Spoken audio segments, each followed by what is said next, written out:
Well, hello, my darlings. Back with a little bit of a treasure haul today. So I've been up to Carmarthen for the day to have a little wander. So let's see what I've got here. A huge stencil. I mean, this thing is like, it does say in metric how much it is. It's a big wall stencil. Let's see if I can get on the map here. So it's a huge stencil, but you're meant to be able to repeat it, like on a wall. The actual design is, let's say, if I do it at 5, that's 5, 10, about 11.5 inches. So that's like perfect for my big gel plate. So I'm pleased with that one.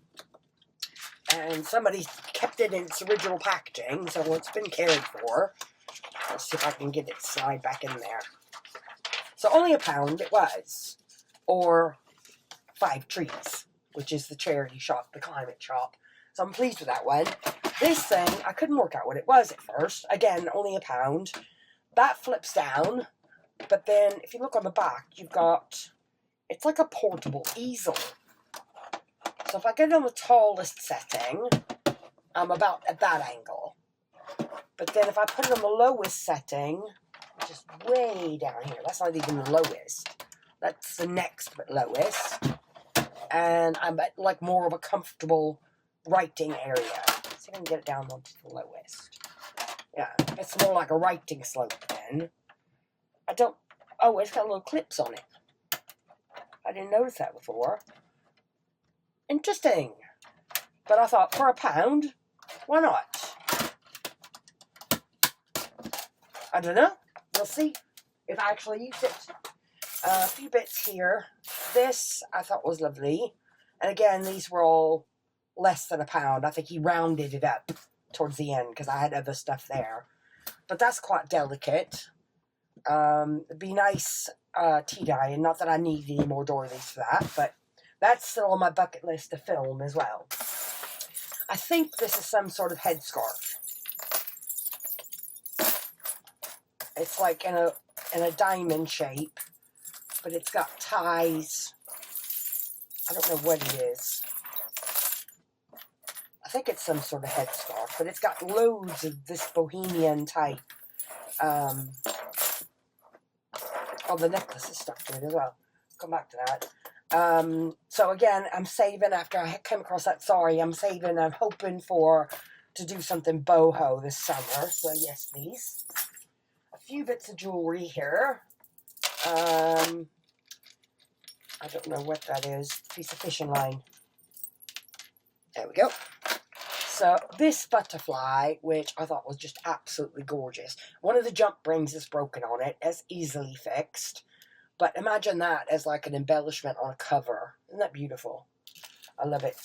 And this is a really long necklace string. But I just absolutely adore the colors on these beads. I mean, these just sing to me in that autumn color palette or nature color palette. I absolutely love it. And there's a lot of beads on there. And they're like proper glass beads. They're not plastic. And this is one piece or two. Of course, they're all tangled up.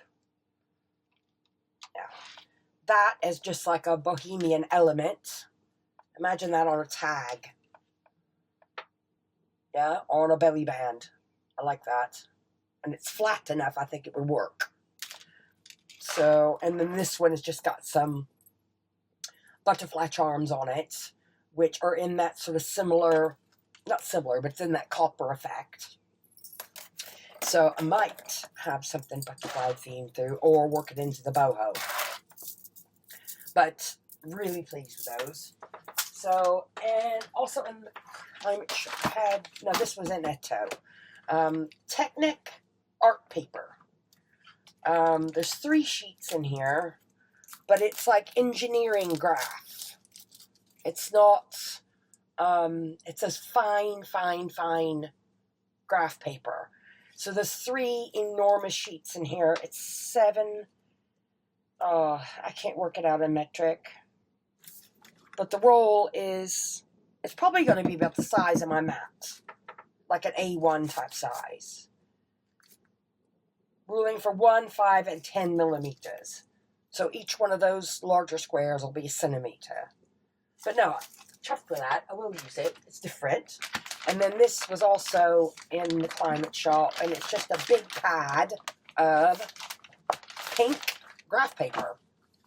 I think it's all graph paper, but it's that very pale, see if it'll focus, really pale grid on it. So yes, please, that can come and live with me. And now on to the books. Oh, before I do the books, I found a box of these clips again. So this is on my bucket list to try to use. So I've seen other crafters, I like Margaret over at Sun Plaza. She uses these a lot. But I need to have a stash of them down here near me that I can...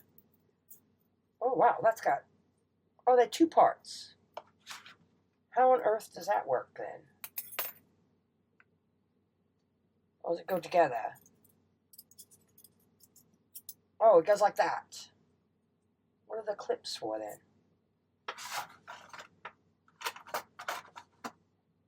I might have to look that up.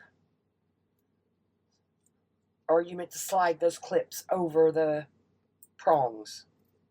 I'm going to leave that out. I'm going to play with those after. So books, I've got 4 here that I picked up purely for the spines. Very old. This one says Old Mortality by Sir Walter Scott. Quite an old spine. Some writing in there. The paper will probably be used for fodder. It is quite old paper, this is. You can tell by the feel of it. It's quite thin. I don't think there's there's 2 shillings and 6p. So that kind of tells you the age of this here, isn't it? Oh yeah, this is old. I might even keep that book plate in there. This is very old. There's no 1931 was the second owner on there. So yeah, old. But I love the cover. This one I picked up for the cover as well. I don't even know how to pronounce that. Chef de Maison Rouge. The spine is a little bit knackered, but I can always make a new spine. But you've got this lovely embossed cover on the front, and I like that color. But this is like completely failed inside. But that's okay. The paper can be used. The paper is nice and yellow. Ooh, she's scary. So yeah, I'm not worried about the paper inside. I mainly got it for, these were 2 for £1. Reader's Digest New Omnibus, but I quite like the cover on that, as it is, to use as a cover. Whether this can be an altered book, possibly, because it looks like, is it sewn or glued? No, it's glued. Yeah, it's glued. It's not sewn together. So, yeah. Happy. And then this one is Apple Clover. But I just quite like the idea of it. It needs a little bit of a wash. And again, it says Thomas 1950. So whether or not... Now this paper is a little bit thicker. First published in 1932. So... yeah, lovely folder pages inside. So 4 for their spines. I got, this is my second copy of this book. I picked it up because I wanted to keep the first copy I came across. So now I have a copy that I can chop up. And it's real world examples and technical names for colors. Now I've had this in more than free books. So it was free. This is first published in 2007. But you've got the theory of color, the actual colors, color theorists. So if we go on to say sepia, you've got the color cinnamon. And it gives you the technical information for like your color numbers. So what is the Pantone code? What is, you know, the code, the RGB code that you would use on your computer? Your web-safe color, the closest color to that color. And then possible color combinations at the bottom. But then it gives real world examples of that particular hue of cinnamon, which is a particular hue of brown.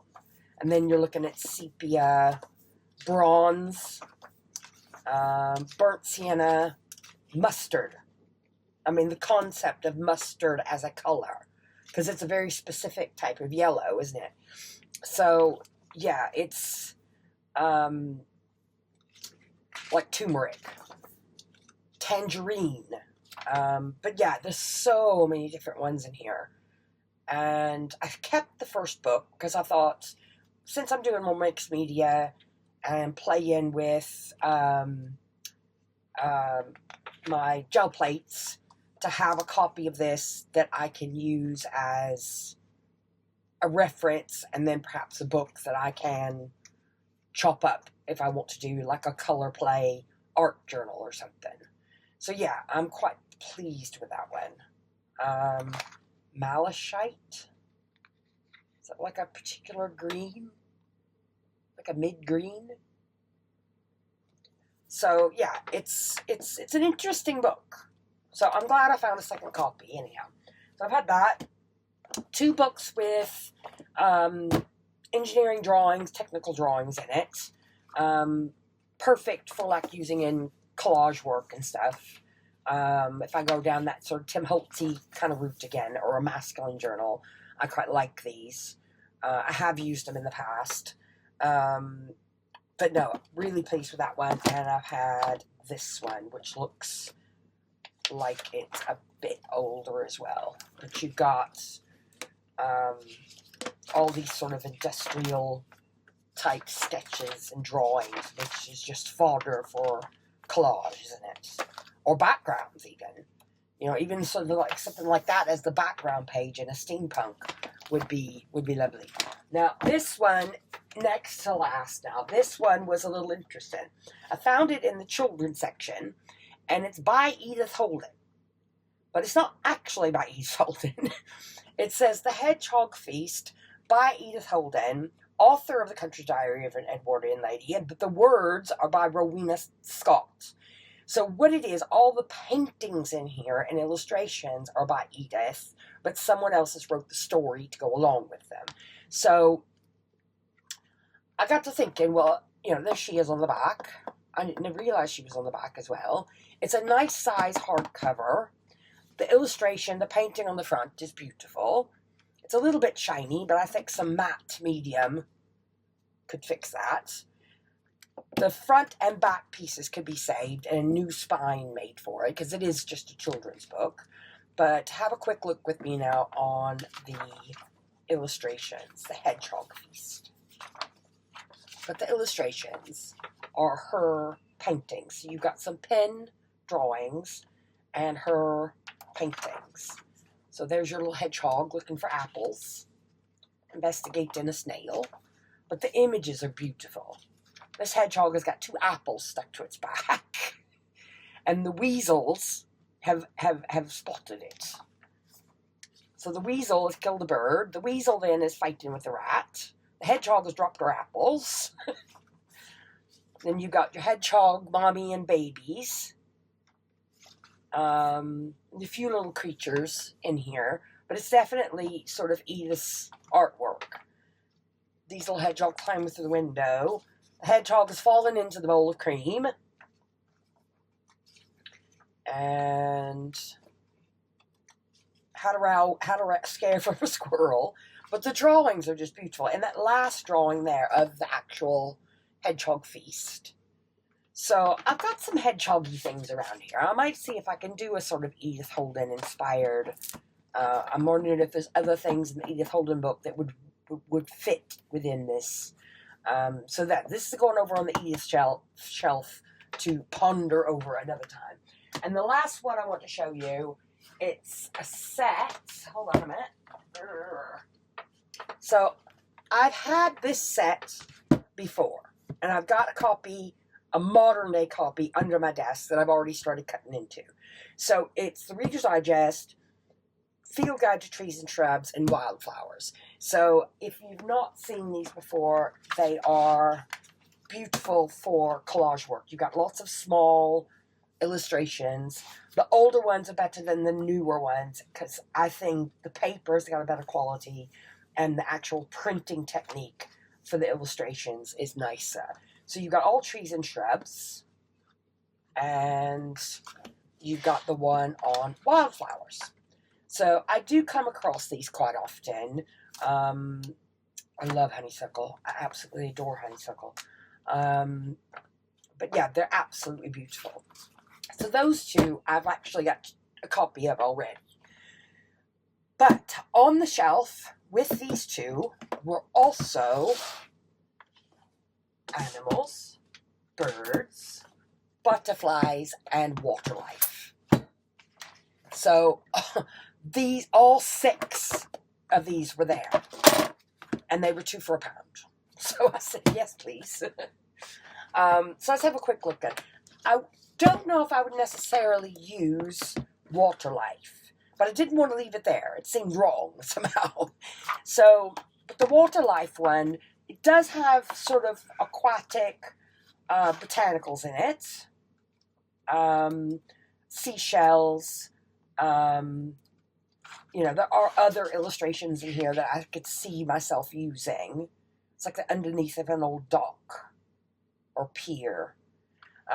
So the illustrations are just as stunning. Making specimen slides. There's all sorts of weird little creatures and bugs and things in here. There are some shells, seaweeds, a water spider. These things are fascinating. If you've never seen one, it looks like a spider. It looks like a dead spider with a bubble on its butt. But the spider uses this air bubble around itself to go up and down in the water. It's absolutely fascinating. We did pond dipping once down in the wetland center, and they had big fat water spiders in there. I've never seen a spider like it. But no, that's the sort of water life. I'm not a big person for birds. Like, I find some junk journalers love birds. Like Joey DeFee, I think she loves using birds. But I bought it anyway. There's some nice ones in there with owls. Because like I said, it felt wrong to leave it there for 50 pence. But yeah, I might come around to it. We'll see. And butterflies. So butterflies, we've got, there's all sorts of bugs and things in here. All sorts of beetles and bees. I think that was an ant colony I've just passed. But yeah, they're really, really lovely illustrations. Look at that dragonfly. I love it. What is that? Dark forms of moths. Interesting. So there's lots of different potential I can see in using some of these. Even making things like faux specimen slides and things like that. So yes, please. I've never seen these before, ever. So, and then the last one is the animals of Britain. And you got all sorts. Farm animals. Oh, there's your Highland cows. Examples of prints. Paw prints to look for. Snake. But look at that. Isn't that beautiful? Even just the illustration on its own. Bats. Rabbits. But yeah, it was a really nice find. I'm really pleased with it. Look at that woodland scene there. So yeah, this was an interesting find because I've never seen these around my neck of the woods. So, foxes. So, really pleased with these. So, my darlings, interesting? I think so. I've got to figure out where these are going to live now. That one in particular, I'm fascinated by, but I'm really, really pleased with my little haul. I was being good. I didn't go too crazy overboard, but I got some goodies to play with anyhow. So that's all from me for this one, and I definitely want to have a play with these. Anybody know or can point me? I have to go back and look at some Plaza's videos as well to see how she uses them. Does she actually show in the video how she's attaching them? So yes, that's all for me for now. So happy hunting, happy treasure hunting to all of you crafty souls out there, and I hope to see you back again here very, very soon. So, from me, Faith and Grits, bye for now.